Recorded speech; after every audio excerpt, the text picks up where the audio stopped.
मेरा नाम ऋचा है। मैं एक साधारण से गांव की रहने वाली हूँ। बचपन से ही हमारे घर में लड़कियों को बढ़ावा नहीं दिया जाता था। हमारे घर में लड़की की शादी की तैयारियाँ उसके पैदा होते ही शुरू हो जाती थीं, क्योंकि मेरे परिवार में लोगों की यही सोच थी कि लड़की 18 की हो जाएगी तो उसकी शादी कर दी जाएगी। लेकिन मेरे परिवार में मेरी माँ की जब शादी हुई थी तो उन्हें यहाँ की सोच बिल्कुल भी पसंद नहीं आती थी। मेरी माँ को मेरे परिवार की सोच से बिल्कुल भी अच्छा नहीं लगता था, क्योंकि मेरी माँ काफ़ी पढ़ी लिखी थी और उनका हमेशा से ही सपना था कि वो बाहर निकलकर नौकरी करें। लेकिन मेरी माँ को इस चीज़ की इजाज़त उनके ससुराल वालों ने नहीं दी थी, इसलिए मेरी माँ काफ़ी उदास थी। शादी के कुछ साल बाद मेरी माँ को एक लड़का हुआ था और अब मेरी माँ घर गृहस्थी में बिजी हो चुकी थी। और फिर 3 साल बाद मेरा जन्म भी हो गया था। जैसा कि मेरे परिवार में यही सोच थी कि लड़की की शादी की तैयारी करनी है, लेकिन मेरी माँ को ये चीज़ मंजूर नहीं थी। उन्हें ये बात बिल्कुल भी पसंद नहीं थी, इसलिए वो चाहती थी कि जैसा उनके साथ हुआ है वैसा उनकी बेटी के साथ ना हो। इसलिए उन्होंने मुझे बचपन से पढ़ाना लिखाना शुरू कर दिया था। लेकिन मेरे परिवार में सब इसके खिलाफ थे, इसलिए सबने मेरी माँ को कई तरह से रोका और खूब ताने भी कसे। लेकिन मेरी माँ को दुनिया से कोई फ़र्क नहीं पड़ता था। उनका सारा ध्यान सिर्फ और सिर्फ मुझ पर और मेरी पढ़ाई पर था। मेरे पिता इस चीज़ के लिए मेरी माँ को कभी भी सपोर्ट नहीं करते थे। इसलिए जब से मेरी माँ ने मुझे पढ़ाना लिखाना शुरू कर दिया था, तब से मेरे पिता और मेरी माँ में कुछ खास बनती ही नहीं थी। दोनों के रिश्ते में काफ़ी दरार भी आ चुकी थी और दोनों आपस में ही बहुत कम बात किया करते थे। देखते ही देखते अब मैं बड़ी हो गई थी, लेकिन जब भी मेरी शादी की बात चलती थी मेरी माँ इस चीज़ से इनकार कर दिया करती थी, क्योंकि उनका मानना था कि पहले मैं कुछ बन जाऊं, फिर शादी तो होती रहेगी। मेरे बाहर काम करने की बात से भी सभी लोग नाराज़ थे और इस चीज़ को लेकर मेरे घर में अक्सर लड़ाई होती रहती थी। कई बार तो मेरे पिता ने मेरी माँ को इस घर से जाने की धमकी भी दे दी थी, लेकिन मेरी माँ जैसे तैसे इस बात को संभाल लिया करती थी, क्योंकि मेरे दादा दादी काफ़ी बूढ़े हो चुके थे और अब खुद ज़्यादा कुछ काम नहीं कर पाते थे। मेरी माँ इन दोनों का बहुत अच्छे से ध्यान रखती थी। यही वजह थी कि मेरे पिता मेरी माँ से अलग भी नहीं हो पाते थे और गुस्सा करके ही रह जाया करते थे। लेकिन मेरे पिता मेरी पढ़ाई को रोकने के लिए हर दिन कुछ नया करते रहते थे और मेरा ध्यान मेरी पढ़ाई से हटाते रहते थे। वो मुझे परेशान करने का कोई ना कोई बहाना ढूंढते रहते थे। मेरी माँ उनकी ये सभी हरकतें देखती रहती थी और इसलिए उन्होंने मुझे पढ़ने के लिए बाहर भेज दिया था। मैं भी खूब पढ़ना लिखना चाहती थी, क्योंकि मेरी माँ ने मेरे लिए इतनी परेशानियाँ उठाई थी और दिन रात मेरी पढ़ाई के लिए मेहनत करती थी। इसलिए मैं उनकी इस मेहनत को बेकार नहीं जाने देना चाहती थी।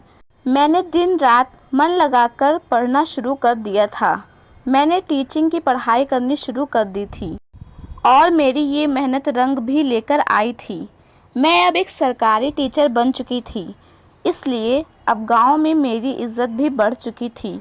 मेरी माँ मेरी इस सफलता पर बहुत ही ज़्यादा खुश थी और धीरे धीरे मेरे परिवार का गुस्सा भी थोड़ा थोड़ा कम होने लगा था। मैं बाहर शहर में रहने लगी थी, क्योंकि मेरी पोस्टिंग वहीं की थी। लेकिन ये शहर मेरे गांव से ज़्यादा दूर नहीं था। मेरे पापा ने मेरी पढ़ाई को कभी भी सपोर्ट नहीं किया था, लेकिन धीरे धीरे उनका ये स्वभाव भी बदल चुका था, क्योंकि मैं गांव की पहली लड़की थी जिसे सरकारी नौकरी करने का अवसर मिला था। इसलिए गांव के लोग मेरे पिता को इज्जत की नज़र से देखने लगे थे। मैं कक्षा 8 के बच्चों को पढ़ाया करती थी। सभी बच्चों को मेरा पढ़ाया हुआ काफ़ी अच्छे से समझ आया करता था, इसलिए बहुत बच्चों की तो मैं उनकी फेवरेट टीचर थी। उस स्कूल में मेरी बहुत इज्जत थी, क्योंकि मैं पढ़ाने में अच्छी होने के साथ साथ सुंदर भी थी और मेरा नेचर भी लोगों के साथ बहुत फ्रेंडली था। इसलिए लोग मुझे और मेरे इस बिहेव को पसंद किया करते थे। मेरा पढ़ाने का तरीका, उठने बैठने का तरीका पूरे स्कूल में काफ़ी अलग था। मैंने इस स्कूल में और लोगों के दिलों में अपनी एक अच्छी सी जगह बना ली थी। साल बदल रहा था और नए बच्चों का एडमिशन होना भी शुरू हो चुका था। अब मुझे नया क्लास मिल चुका था। मैं वापस से बच्चों को उतनी ही लगन से पढ़ाने लगी थी। मेरी उस क्लास में रोहित नाम का एक लड़का भी पढ़ा करता था। वो लड़का पूरी क्लास में बस मुझे ही देखा करता था और क्लास ख़त्म होने पर ही मेरे पास आ जाता था और मुझसे कहता था कि आप मुझे बहुत अच्छी लगती हैं, मैं आपसे ही शादी करूँगा। मैं जब उसकी ये बात सुनती थी तो मुझे हंसी आ जाया करती थी और मैं समझती थी कि ये उसका भी बचपना है, इसलिए वो ऐसी बातें किया करता है। इसलिए उसकी बातों को मैं उसकी नादानी समझकर जाने दिया करती थी। कुछ दिन बाद मैं वापस से अपनी क्लास में पढ़ा रही थी। क्लास में ख़त्म होते ही वो लड़का फिर मेरे पास आ जाता था और वापस मुझसे वही सब कहने लगता था कि आपसे ही मेरी शादी होगी, आप ही मेरी दुल्हन बनोगी। उस लड़के का नाम रोहित था और उसकी उम्र लगभग 15 साल की ही थी। उस लड़के की ये सब हरकतें अब बढ़ती ही जा रही थीं। पहले तो मैं उसकी बातों पर ज़्यादा ध्यान नहीं दिया करती थी, लेकिन उसकी ये रोज़ की हरकतें, ये सब बातें मुझे तंग करने लगी थीं। मैं अपने स्कूल की बहुत फेमस टीचर थी, क्योंकि मैं बच्चों को बहुत प्यार से समझाया करती थी और बच्चे भी मुझसे इसी वजह से पसंद किया करते थे। लेकिन रोहित को मैं समझ ही नहीं पाती थी। उसको डांटने पर भी उसकी ये सारी हरकतें कम नहीं हो रही थीं। मुझे अपनी इज्जत वैसे भी बहुत प्यारी थी, लेकिन रोहित को ये हरकतें मुझे डराने सी लगी थीं, क्योंकि उसकी इन हरकतों से कहीं स्कूल वाले मुझ पर उंगली ना उठाने लगें और कहीं सब लोग मुझे ही गलत ना समझने लगें। इसलिए मैं अपनी इज्जत बनाए रखना चाहती थी। इसलिए मैंने अगले ही दिन रोहित की मम्मी को स्कूल बुला लिया था, ताकि मैं उसकी मम्मी से उसकी इन सारी हरकतों के बारे में बता सकूं, ताकि वो उसकी माँ होने के खातिर उसे सही और गलत का फ़र्क समझा सकें और उसकी इन सभी हरकतों को कम कर सकें। लेकिन जब अगले दिन मैं स्कूल पढ़ाने के लिए गई थी, तब रोहित वहाँ अकेले ही आया था।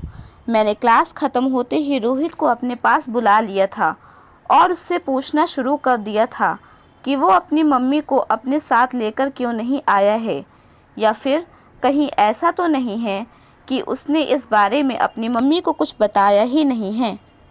मेरे सवाल करने पर रोहित मुझसे कहने लगा था कि उसकी मम्मी की तबीयत कुछ सालों से काफ़ी ख़राब है और वो काफ़ी सालों से बिस्तर पर ही हैं, इसलिए वो चल फिर भी नहीं सकती हैं और यहाँ इतनी दूर तक नहीं आ सकती हैं। ये सुनकर मैं चुप सी हो गई थी। तभी रोहित मुझसे कहने लगा था कि क्यों ना मैं ही उसके घर चली जाऊं और जाकर उसकी मम्मी से मिल लूं। ये सब बात सुनकर मुझे भी उसकी बात सही लगने लगी थी और मैं इसी बहाने रोहित की मम्मी से भी मिल लूँगी। इसलिए मैं उसके घर जाने के लिए तैयार हो गई थी, ताकि इसी बहाने मैं रोहित की मम्मी से भी मिल लूँगी और रोहित की इन सभी हरकतों के बारे में इसके परिवार वालों को बता दूँगी, ताकि मुझे आगे चलकर किसी भी तरह की परेशानी का सामना ना करना पड़े। इसलिए अगले ही दिन मैं रोहित के घर जाने के लिए निकल गई थी। जब मैं रोहित के घर पहुंची तो वहां मैंने जो देखा वो सब देखकर तो मैं हैरान ही रह गई थी। रोहित का घर काफ़ी शांति वाला था, जैसे वहां तो कोई रहता ही ना हो। इतनी शांति देखकर मैं थोड़ा सा घबराने लगी थी। मैं रोहित का घर भी अच्छे से नहीं जानती थी कि मुझे किस तरफ जाना है, इसलिए मैं घबराते हुए धीरे धीरे अंदर की ओर जाने लगी थी। उतने में ही सामने से रोहित भी आ गया था और वो मुझे अपनी माँ के पास लेकर चला गया था। जैसे ही मैंने रोहित की माँ को देखा तो मैं उनसे रोहित के बारे में कुछ भी बोल ही नहीं पाई थी, क्योंकि रोहित की माँ की तबीयत काफ़ी हद तक ख़राब रहती थी। वो ढंग से कुछ बोल भी नहीं पाती थी। उनकी ये हालत देखकर मैं उनसे रोहित के बारे में कुछ भी कह नहीं पाई थी। क्योंकि मुझे उन्हें और भी परेशान नहीं करना था। वो पहले से ही इतनी परेशान हैं। मैं उनको रोहित के हिस्से की टेंशन नहीं देना चाहती थी, इसलिए मैं चुपचाप उनके कमरे से बाहर आ गई थी। रोहित मुझे कहीं भी दिखाई नहीं दे रहा था, क्योंकि वो मुझे अपनी माँ के पास बैठाकर कहीं चला गया था। मैंने पहले तो थोड़ी देर तक इंतज़ार किया था, लेकिन मुझे देर भी हो रही थी, इसलिए मैं अकेले ही बाहर जाने के लिए चली आई थी। रोहित का घर मुझे ढंग से मालूम तो वैसे भी नहीं था, इसलिए बाहर जाने का रास्ता भी मुझे मिल ही नहीं रहा था। बाहर जाने के धोखे से मैं गलती से रोहित के स्टोर रूम में आ गई थी, जहाँ काफ़ी धूल सी जमी हुई थी। जैसे ही मैं उस कमरे से वापस जाने के लिए बाहर आने के लिए पीछे पलटी, मैंने जो देखा उसे देखकर तो मेरी चीख ही निकल गई थी, क्योंकि मेरे पीछे रोहित खड़ा था। मैं बहुत डर सी गई थी। रोहित मुझसे कहने लगा था कि आज मैं आपसे शादी कर लूँगा। मैंने इस वक्त का बहुत इंतज़ार किया है। आज वो वक्त आ ही गया है जब मैं आपसे शादी करूँगा। मैं रोहित को मना करने लगी थी, क्योंकि मेरी और रोहित की उम्र में बहुत ही फ़र्क था और रोहित मेरा स्टूडेंट था। मैं रोहित पर गुस्सा करने लगी थी, लेकिन रोहित मेरी बात सुनने को तैयार ही नहीं था। मुझे कुछ भी समझ में नहीं आ रहा था, क्योंकि रोहित की ये सब हरकतें मुझे पागलों जैसी लग रही थीं। मैं ज़ोर ज़ोर से चिल्लाने लगी थी ताकि मैं वहाँ से बाहर निकल सकूं। रोहित की हरकतें देखकर मेरा भी दिमाग काम करना जैसे बंद सा ही हो गया था। उतने में ही रोहित का बड़ा भाई वहाँ आ गया था और उसने रोहित को मारकर वहाँ से भगा दिया था। मैं काफ़ी हद तक डरी हुई थी। तभी रोहित का भाई मुझे दूसरे कमरे में ले गया और उसने मुझे पानी पीने के लिए दे दिया ताकि मैं थोड़ा संभल सकूं। डर के मारे मैं पानी भी नहीं पी पा रही थी, लेकिन रोहित के बड़े भाई ने मुझे हौसला दिया और मुझसे पानी पीने के लिए बोला। मैंने तुरंत पानी पी लिया और उसके बाद मैंने रोहित के बड़े भाई से सारी बातें पूछनी शुरू कर दी थी। तब रोहित के भाई ने मुझे एक एक करके सारी बातें बताना शुरू कर दी थी, जिसे सुनकर मैं तो हैरान ही रह गई थी। उसने मुझे बताया कि आज से 5 साल पहले आपके पिता के सामने ही मेरी माँ का एक्सीडेंट हो गया था। दरअसल वो दोनों बहुत ही अच्छे दोस्त थे, लेकिन जब मेरी माँ का एक्सीडेंट हुआ था तो आपके पिता उन्हें उसी हालत में छोड़कर वहाँ से चले गए थे और मेरी माँ को अस्पताल ले जाने में काफ़ी देर हो गई थी, इसलिए आज उनकी हालत कुछ इस तरह हो गई है। और रोहित इन सब के पीछे आपके पिता को ही दोषी मानता है, इसलिए उसने ये फैसला किया था कि मैं उनकी बेटी मतलब आपसे शादी कर लूँगा और फिर शादी के बाद जीते जी आपकी ज़िंदगी नरक बना दूँगा, ताकि मैं अपनी माँ की इस हालत का बदला ले सकूँ। फिर आपके पिता को इस बात का एहसास होगा कि जब अपनों को चोट पहुँचती है तो कितना दर्द होता है। इसलिए ही रोहित ज़बरदस्ती आपसे शादी करना चाहता था। रोहित का बड़ा भाई काफ़ी समझदार था, इसलिए वो रोहित की इन हरकतों को कभी भी बढ़ावा नहीं देता था, बल्कि उसे हमेशा रोकता टोकता रहता था। लेकिन रोहित के सिर पर तो केवल बदले का ही जुनून सवार था। रोहित के परिवार में उसके माँ बाप और एक बड़ा भाई और रोहित ही थे। उनकी आर्थिक स्थिति भी इतनी अच्छी नहीं थी कि वो अपनी माँ का महंगा इलाज करा सकें। मुझे आज अपने पिता की इन हरकतों से बहुत शर्मिंदगी महसूस हो रही थी। मैं रोहित के घर से वापस तो आ गई थी, लेकिन देखा जाए तो रोहित और उसकी माँ की इस हालत का जिम्मेदार मेरे ही पिता थे। इसलिए मैं अगले ही दिन अपने पिता के पास चली गई थी और इस हादसे के बारे में पूछने लगी थी। तब उन्होंने मुझे बताया कि वो उस वक्त काफ़ी डर गए थे। जब रोहित की माँ का एक्सीडेंट हुआ था तब उस जगह पर कोई भी मौजूद नहीं था, इसलिए उन्हें लगा कि इन सब के पीछे कहीं उनका नाम न आ जाए, इसलिए वो काफ़ी डर गए थे और उस जगह से भाग गए थे। मेरे पिता अपनी इस हरकत पर बहुत ही ज़्यादा शर्मिंदा थे और दिल से माफ़ी भी मांगना चाहते थे। इसलिए मैंने उनसे बोला कि वो खुद रोहित के घर जाकर उनके पूरे परिवार से माफ़ी मांगेंगे। मेरे पिता इस बात के लिए तैयार नहीं थे, क्योंकि वो रोहित की मां से आंख नहीं मिला सकते थे। इसलिए मेरी जिद करने पर वो मेरे साथ चलने के लिए तैयार हो गए थे। रोहित के घर पहुंचकर मेरे पिता ने उनके पूरे परिवार से माफ़ी मांग ली थी। मैंने भी रोहित और उसके पूरे परिवार से अपने पिता की इस गलती की माफ़ी मांग ली थी। लेकिन हमारा फ़र्ज़ सिर्फ माफ़ी मांगने तक का ही नहीं था। इसलिए मैंने रोहित की मां का अच्छे से अच्छा इलाज कराने का फ़ैसला किया था। मैंने उन्हें एक अच्छे हॉस्पिटल में दिखाया और उनका अच्छे से इलाज कराया था। कुछ वक्त बाद से ही रोहित की मां की हालत में सुधार आने शुरू हो गए थे और अब धीरे धीरे उनका स्वास्थ्य भी सुधरने लगा था। अपनी मां की इस सुधरती हुई हालत को देखकर रोहित का मन भी हल्का हो गया था और उसने मेरे पिता को माफ़ कर दिया था। अब देखते ही देखते रोहित की मां बिल्कुल ठीक हो चुकी थी। ठीक होने के बाद कुछ वक्त बाद ही रोहित की मां ने मेरा धन्यवाद किया कि मैंने उनका इतना अच्छा इलाज करवाया।